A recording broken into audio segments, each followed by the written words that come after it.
Oh my God, what an atrocity that Bruce can't bathe his son because he's got pot. Oh my God, pot in the bathtub. This is true life stuff. This really happened, all the stories, the ins and outs. Hi, everybody. My name's Todd Denkin, and I want to welcome you to a brand new podcast, episode 0 of Becoming the King of Pot. With me, of course, is the King of Pot, who has become the King of Pot, and we're going to hear all about it, right? And we call this episode 0 because we're just going to get to know me, and we're going to get to know Bruce. He's with me. He's my cousin. We're going to tell smuggling stories. We're going to talk about what it really takes to become a smuggler. I mean, Bruce, you brought in over $1 billion worth of cannabis into the United States, and we're going to talk about that, aren't we? Yeah, it was quite a fascinating history. The golden era, I call it the golden era of marijuana smuggling from 1965 to 1985. And this is true life stuff. This really happened, all the stories, the ins and outs. Yeah, that's awesome. But before we do all of that, because we have so much to talk about from a smuggling standpoint, let's get to know Bruce Perlowin before he was the King of Pot, right? So, we both grew up in Miami, right? Obviously, we're cousins. In the beginning, when we were kids and you were kids, and what got you like interested in like doing things? What piqued your interest as a kid, and what got you going? Well, as a kid, I always was, number one, very creative. I was an entrepreneur since I was 7 years old. I shined shoes, for example. All right. I went around to the neighborhood and shined shoes for 10 cents each. And my dad said, do it 3 for a quarter. I thought that was the most incredible thing ever. So I went around 10 cents each, 3 for a quarter. That was my first job, and that was actually at age 7. So that entrepreneurial that's young. That's young to be out there working. Age 7, shining shoes? Yeah, well, you can't do it when you're older. It's sort of silly, right? That's right. And the second thing that happened back then in North Miami, you threw the trash away in your front yard and they would come and collect it. Well, our neighbor threw away a whole bunch of costume jewelry, earrings. And I said, oh, wow. So I took them all, I put them up on a piece of cardboard, and I went door to door. Well, the first door I went to actually was, I knew 2 little girls lived there. And this is a very interesting thing that locked me in as a salesman and an entrepreneur. I knock on the door. The girl opens the door, and I go, hi, I'm selling these jewelry, 10 cents each, 3 for a quarter. And the girl screams, ah! And I am paralyzed in fear. Oh my God, what is she doing? Does she think I'm going to break into her house? I'm going to hurt her? She goes, Linda, come here quick. Look at these. They're only 10 cents each, and they're 3 for a quarter. They're all beautiful. And that locked me. I went from utter fear to elation that these little girls were super happy. They bought like 80% of the custom jewelry. Right. That locked me in. It was funny because when I was a paper boy, I would get a route and then somebody would quit like the next route over. So I took that over, and then another kid would quit and I took that. So suddenly I have 3 routes. I'm killing it as a paper boy. Right. And you want to hear the funniest thing is that, we were broke growing up, and, my mom and dad wouldn't even buy me like the basket. So I had that canvas thing, that you wore around your neck, right? And you pull the papers out, right? So as you pull them out of the front, it pulls down in the back, right? It starts to choke you, right? So you got to flip it around, then you got to take them out of the front. Anyway, but it's interesting that we both grew up same, kind of middle-class Jewish neighborhood, right? And we were all doing the different things with different years, because you're a little older than me, right? You're 12 or 13 years older than me? Yeah, I'm 12 years older than you. Right.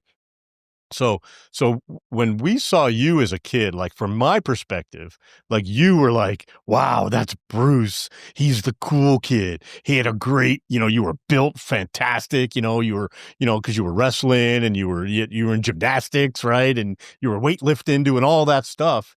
And you had this long flowing curly hair, right? And literally Lisa and I used to be like, wow, Bruce is the coolest thing ever. Right? It's so funny. So you're in high school, you have this sort of dual personality, right? You're the hippie anti-establishment guy, right? And you're also the superstar athlete. How do the other kids perceive you? They never bothered me. I mean, some of them would try to make fun of us because we had long hair, but they couldn't because I was very fast and very strong. I never got in fights. We didn't believe in fighting, and we didn't believe in getting drunk and all that stuff. We believed in peace and love. That was the hippie motto. So, but if there was, a predator senses a prey. I was not a prey, so the predators Right. intuitively don't go with me. And I have a question. You're 12 years younger. What was it Yeah. like? So I'm in the middle of the whole hippie explosion.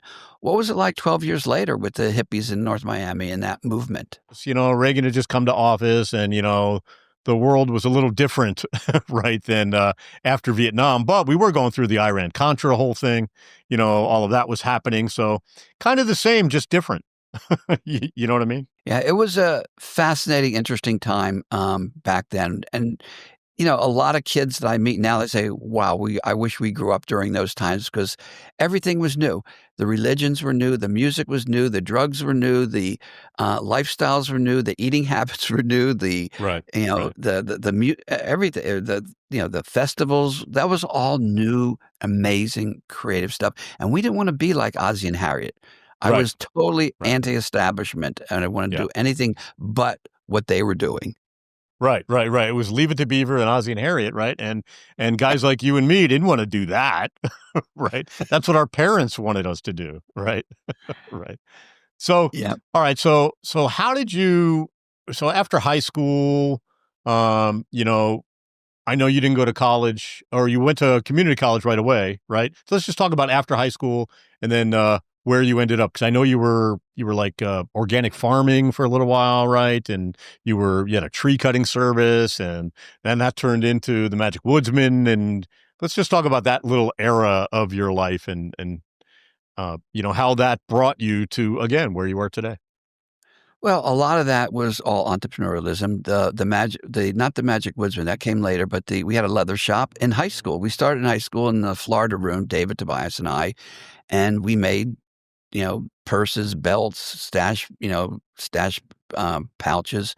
Then we moved that leather shop into my dad's furniture store, and we're smoking pot, and that was another entrepreneurial thing. We started off just buying pot and selling nickel bags and dime bags and ounces so we can get extra pot to smoke ourselves. All right, because that was like the new wonder drug. Right. And also the tree trimming business. We had the tree people. David and I made a tree company, cut down trees and trim trees for a living. We opened up the leather shop into a couple local stores, one local store and one our standalone store ourselves, a couple of those. We had an underground newspaper. David, we tried to do one in high school. It never worked out. I'm So you literally really were trying like to. a classic hippie, right? You're in back rooms making belts and vests and purses, right? And then creating anti-establishment, periodicals. Yeah, we had the underground newspaper. We called it the Rainbow Bridge. The Rainbow Bridge. First it was the Rainbow, then we did our own called the Rainbow Bridge, and we did everything. Got the advertisers, signed them up, but did the artwork, printed the newspaper, and sold them for 25 cents on the street corners at when the Lovins.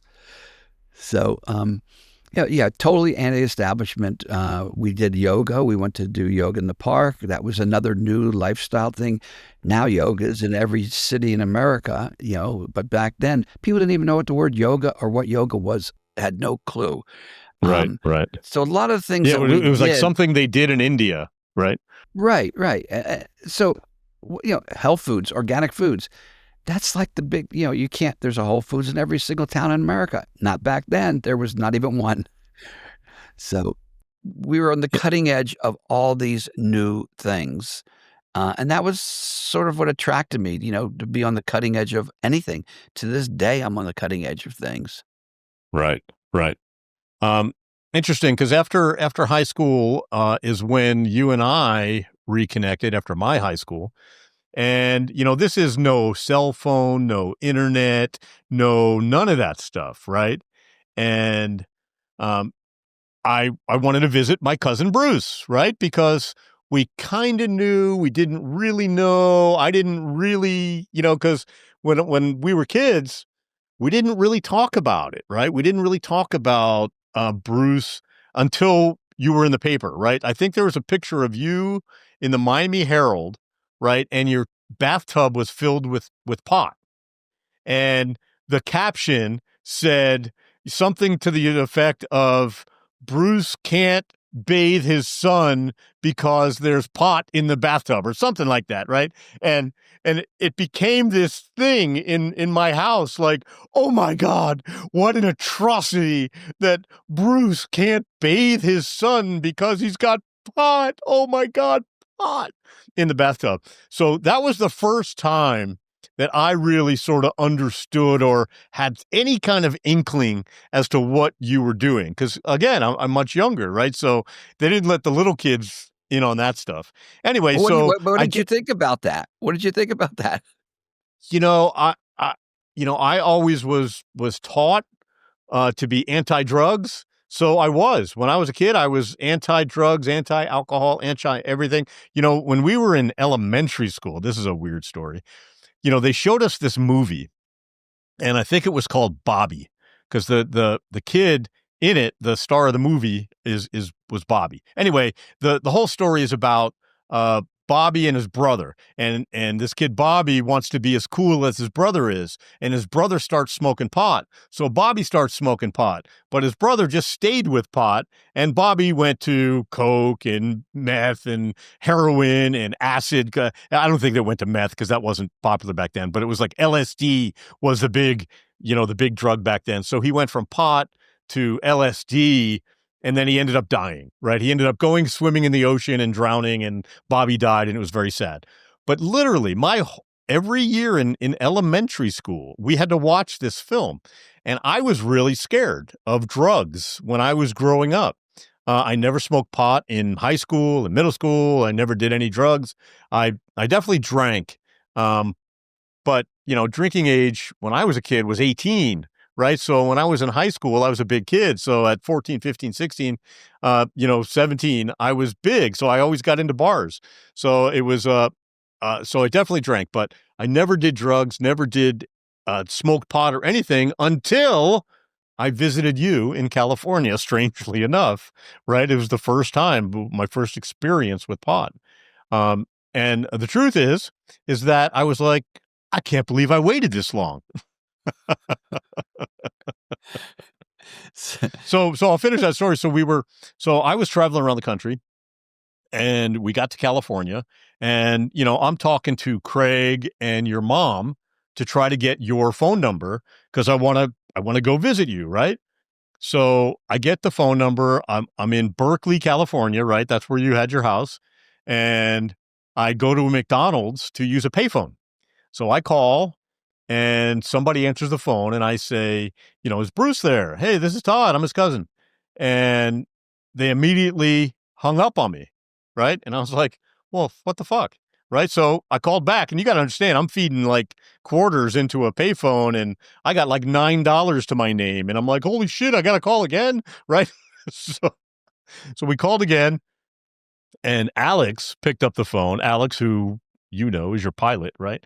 So he answers the phone again, and he's like, where are you? I'll come see you. So I gave him the address of where we were. He hung up again. He came to the McDonald's, and he said, okay. So I'm sure he talked to you, right? And said, hey, you said, go get my cousin, right? So he meets me at this McDonald's, and he says, okay, there's some ground rules.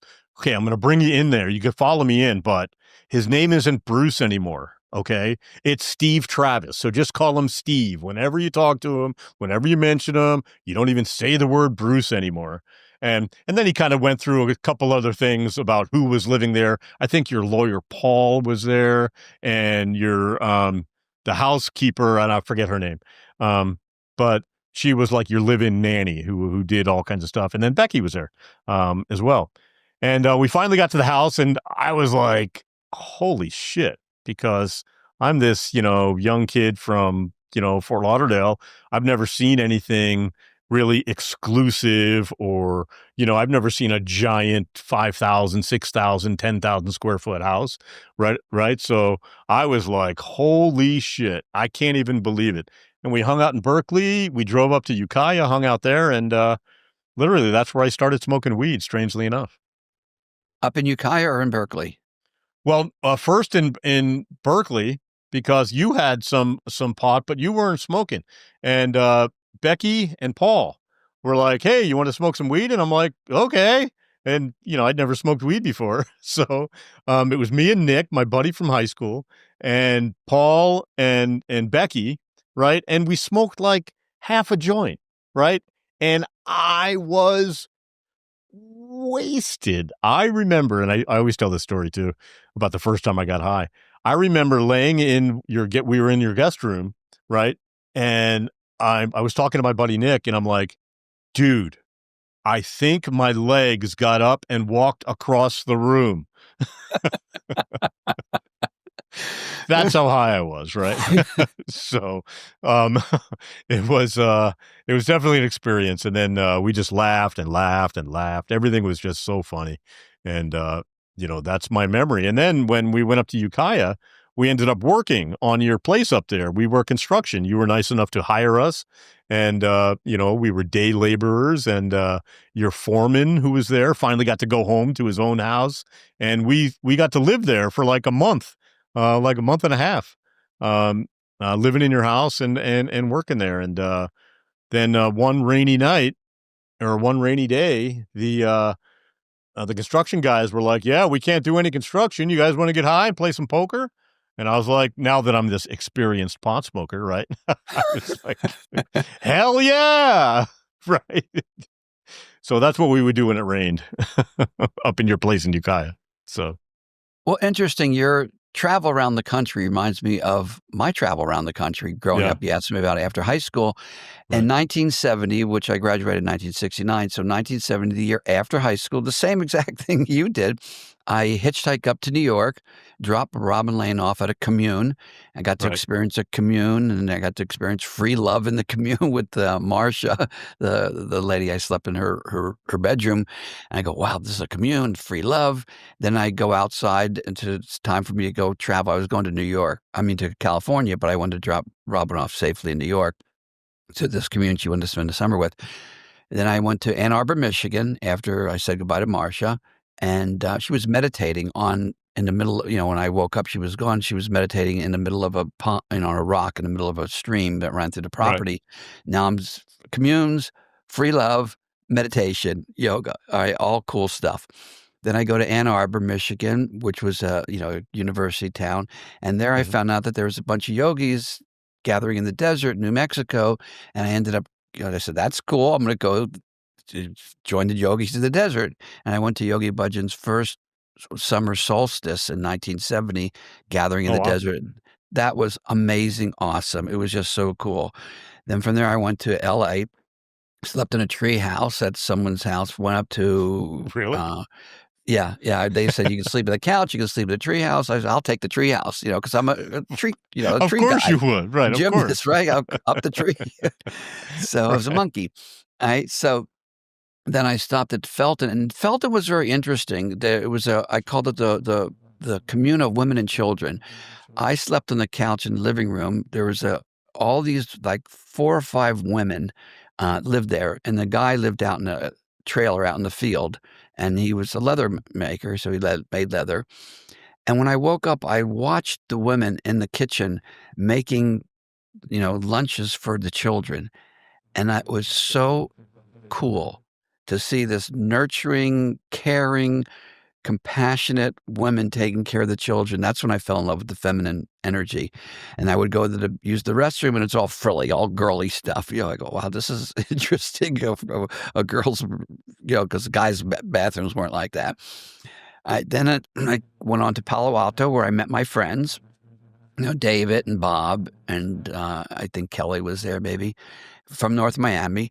and then continued on to now it's time to go home. So we went to Salt Lake City. There we didn't eat for 3 days and couldn't get a ride in Utah.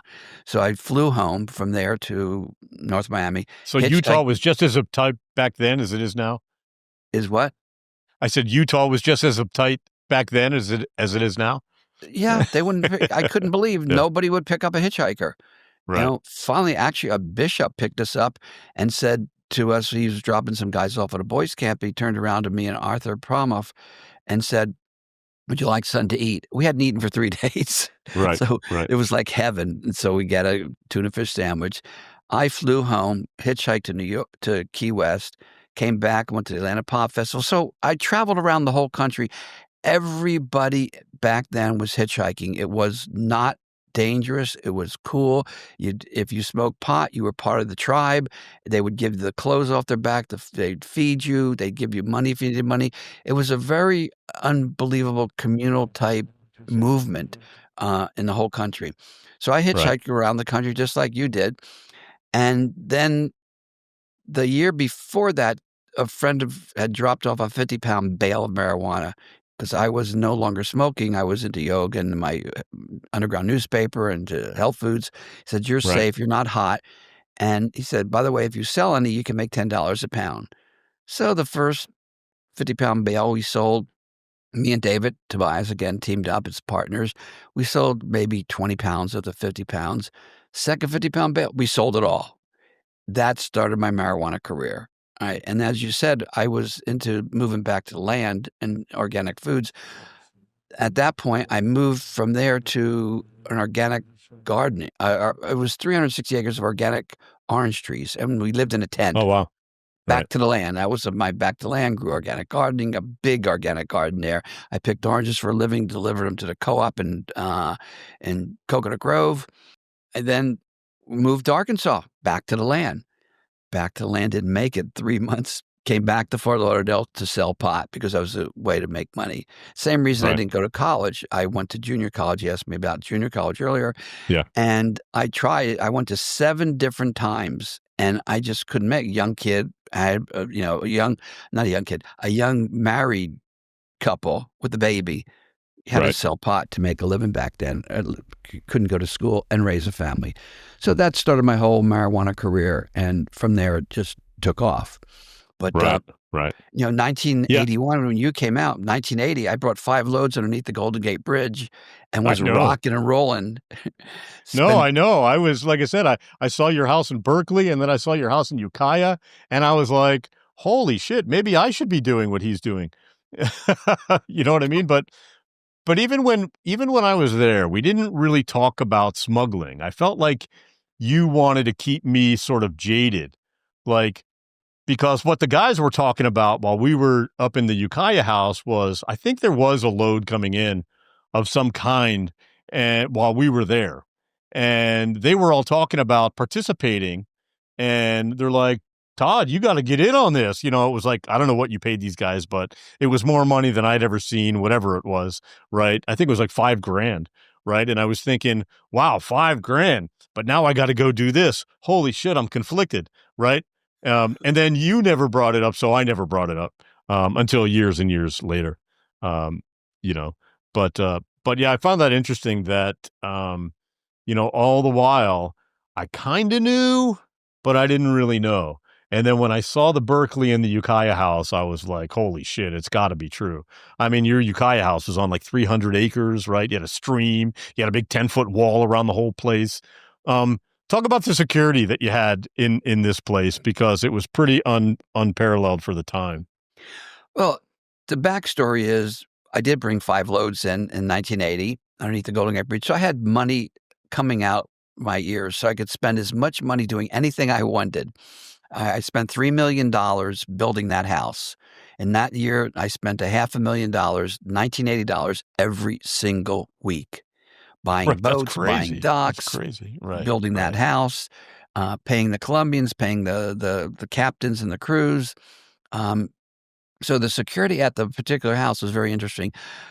I delivered my son there, my second son. I delivered him under the watchful eye of two midwives. So if anything happened, they knew what to do. I could never figure out what 10 centimeters was. That's when the woman starts to push. I go, what's a centimeter? I go, you tell Becky when to push. I don't know. Not So, this much. yeah.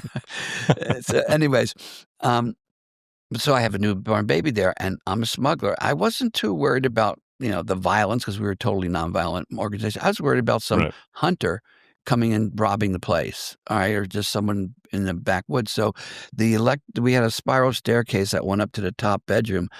I actually electrified the staircase. Now, it wouldn't kill you, but it would, if you were wearing rain boots and you had tall boots, it was so powerful, it would arc from the steel up above your knee. So it would knock you down. You could not get up that staircase. If you try to go over the banister, there was another steel plate underneath there that would also do the same thing. We had cameras everywhere. And then there was a And again, this window. is 1980, so to have these CCV cameras, these security cameras and monitors everywhere was quite a feat. Yeah, and above the bed was four of the TV cameras. I mean, they're still there after all these Yeah, years, yeah, and they're the old ones. You can see how old they are. yeah. But They're so you, tube TVs. yeah, exactly. So you can monitor the whole everything with, I don't know, we had something like 64 cameras everywhere. We had I was a gymnast, so I built a 6,000 square foot building, which was completely outfitted with gymnastics. We had a tumbling mat, we had a trampoline, we had the high bar, the rings, the landing mats. We had Yeah, the belts, so you could do a double flip on the trampoline, and if you were going to hit your head, you pull the belt and hold them. sure, Spotting sure. belts. All right, so that was there. There was a barn. We brought in rosewood from Belize. We imported that, and we kiln dried it on the property. It was just an amazing, amazing place. So back to the security, we had a bulletproof. We put steel in the walls, so in case, and had a bulletproof window. So, because that's where all the switches were that controlled everything, controlled the lights, controlled the alarms, controlled everything. And if you're there turning lights on, somebody might shoot you, right? So we did mock-ups on how thick the steel had to be and shot high-powered rifles through it. Wouldn't penetrate the The wall wall, sure. or the Yeah, window. So we had that. We had up on the hill, we've never quite finished it. We were installing, this is some fascinating stuff, ultrasound and ultrasonics sound things, so that if a car was driving up, you could actually pulse right, this sure. sound. And one would make you fall down, get dizzy, fall down, and throw up. And the other one would make you have excruciating pain. Also, if you were in that house and the alarm went on, you had one overwhelming desire. Get out. That thing was coming through every vent in the house. It was so loud, you just couldn't stand it, and you just had to leave. And a Right. lot more other things like that. But it was fun. You had all the money in the world to build it, and like I said, I spent $3,019,080 building that place. It's gorgeous.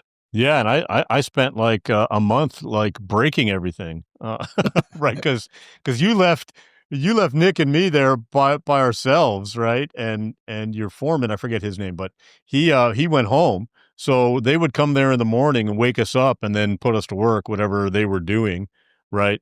But yeah, we definitely trashed the place. I remember you had some kind of high powered rifle, like a AR-15 or a M16 or something like that, and we used to shoot at deer with that. You had a whole freezer full of venison and that either somebody hunted and cleaned it and did all of that. So we ate a lot of that. We You had a dirt bike, and you had this 6-wheel all terrain vehicle. We crashed the dirt bike, and I drove that 6-wheel all terrain vehicle off a cliff, where I thought I was going to die. That was a horrible, horrible thing, and um, it was horrible. I literally tumbled down the side of a mountain in this fucking 6-wheel all terrain vehicle, and then got wedged around a tree. And then one of your dudes that was working there, we called him Brawny, because he looked like the guy on the Brawny paper towel thing. I called him, always wore that plaid shirt. He had that big, thick mustache. He looked like a lumberjack, right? He probably was a lumberjack, right? But he drove a Jeep, and he had a winch on the front of his Jeep that we had to drive up the side of the mountain and pull that all-terrain vehicle back up. But we broke that. We broke your stereo. This is 1981, so VHS machines were just kind of coming out, and you had like 500 VHS tapes, and you had the top loading VHS machine, and we broke that. You had the stereo that was remote controlled that you can use from anywhere on the property. We broke that. We literally trashed your place, but we're two 18-year-old kids, right? Living in this lap of luxury, and literally working construction. And we just had a great time. That was one of the time of my lives up there in Ukiah back then. That was an amazing. The other thing we had was voice-activated electrically drapes that you'd say close drapes, and they would close automatically. Yep. And it's interesting you said that about the motorcycle, the dirt bike. One time I rode a motorcycle, and I was in the barn. I turned the damn thing on and ran right into the wall. That was it. And I learned one time in that 6-wheel drive vehicle, it was an all-terrain vehicle, I learned what kind of personality I was. I was with Dana. She was a runner from New York, and she was a type A personality like myself. And we're on the 6-wheel drive. We're driving through the roads up in the mountains, and we come to a real steep area. And I look, and it's real steep. And are we going to back up, and are we going to go down that steep area? And I look at her and I go, should we try it? And she goes, yeah. And the thrill I felt when she said, yeah, I said, and then we went down, tumbled over just like you did.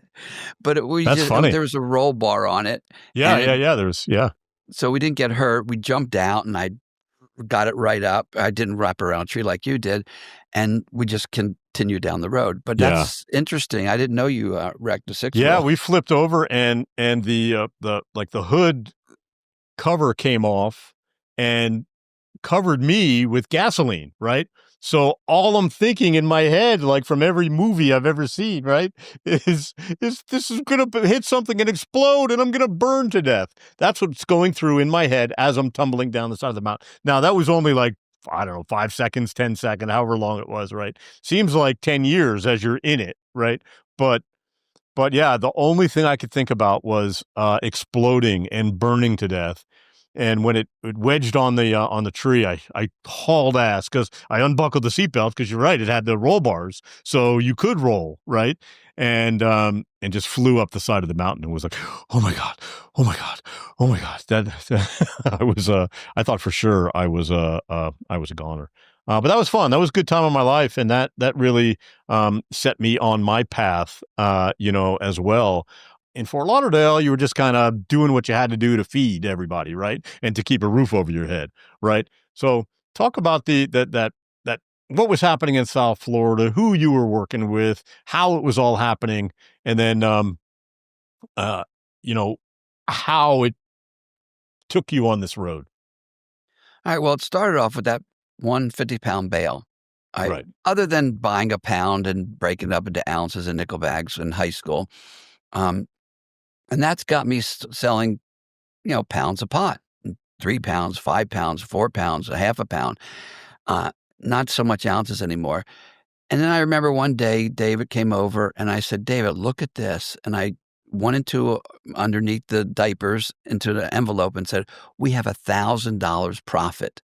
Now, $1,000 in 74, 75 is a lot of money today. All right. It's not like $1,000. Okay. So that's when I knew that this is a great career path. However, then we sold a lot of pot at that point. And then I decided I'm going to move back out to the land. And that's when I moved to Arkansas. At the time I moved to Arkansas, we were owed $30,000, because you fronted the pot. You didn't get cash up front.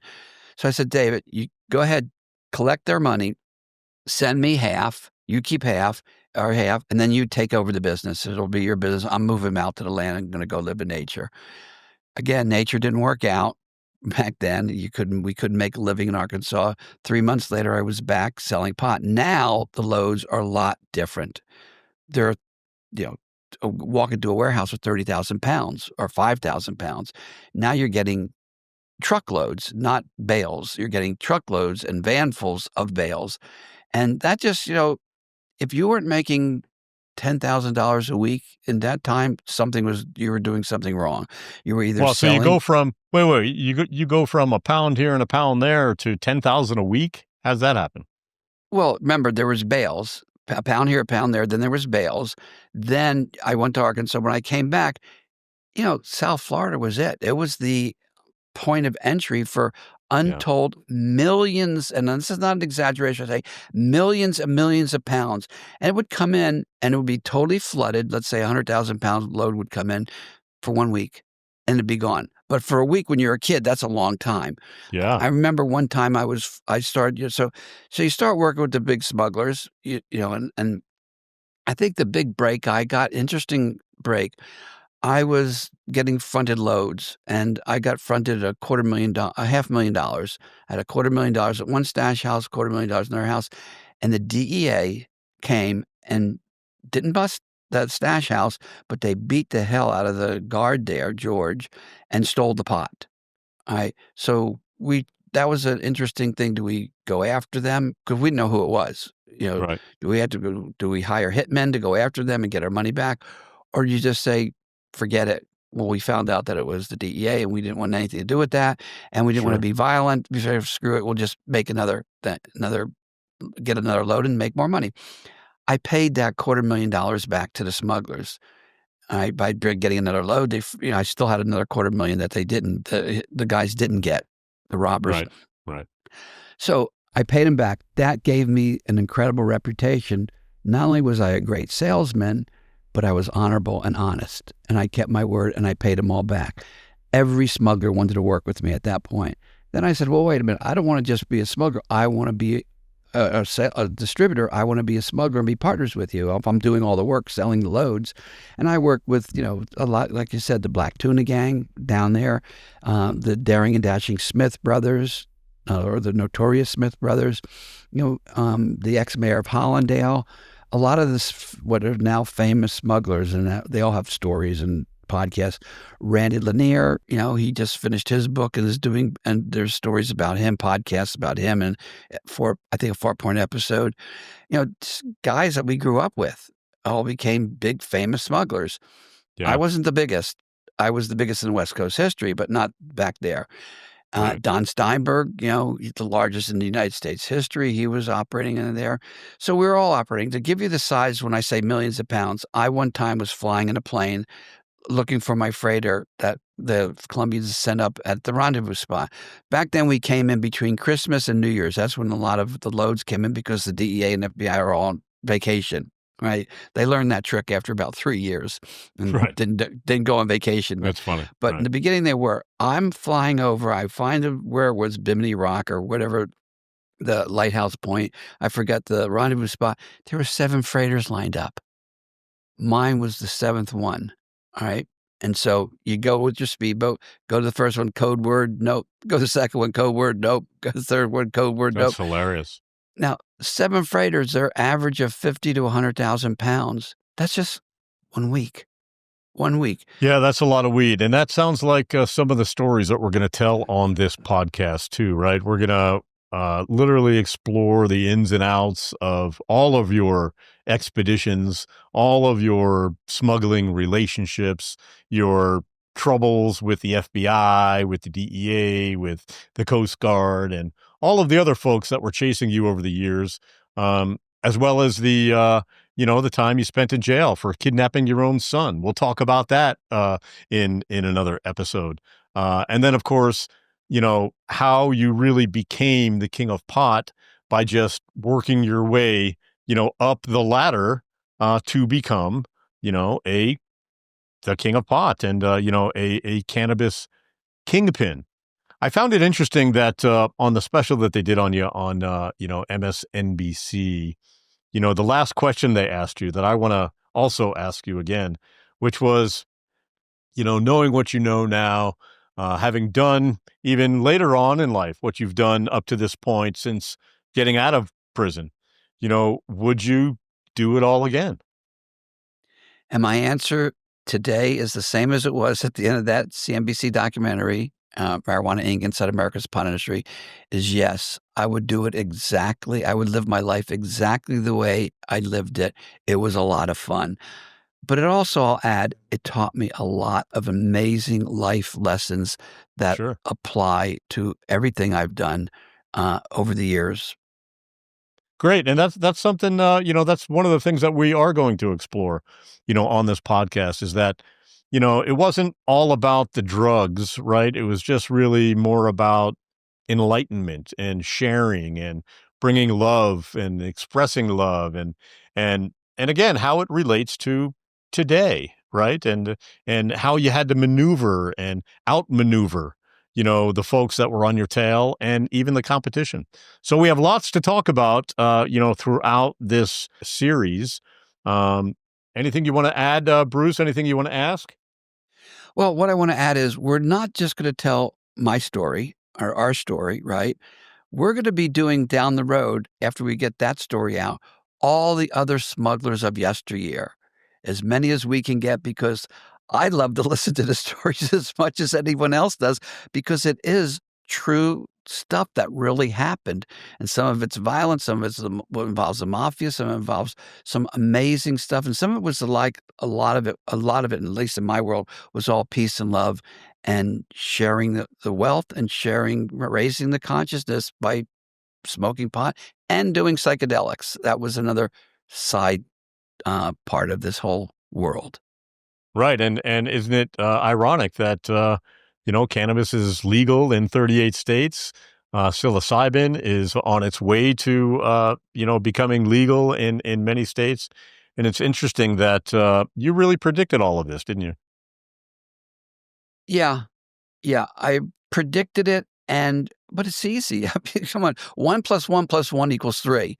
You don't have to be rocket scientist. The only thing I didn't predict, or I was off on, I never dreamed in my wildest imagination that it would take this long to Right. legalize marijuana, psilocybin, and other psychedelics. Right. Right. All right. Well, Bruce, I look forward to our episode 1, where we're going to explore some early days of smuggling into the South Florida area. And we'll talk about some of your escapades there, even before you moved to California. So if you have nothing else, Bruce, anything else you'd like to add? No, I think we've summed it up for the episode 0. It's a good Great. start. Yeah, I think so too. So make sure you wake the neighbors and tell your friends, folks, because I'm going to be here with my cousin Bruce. We're going to talk about weed. We're going to talk about smuggling.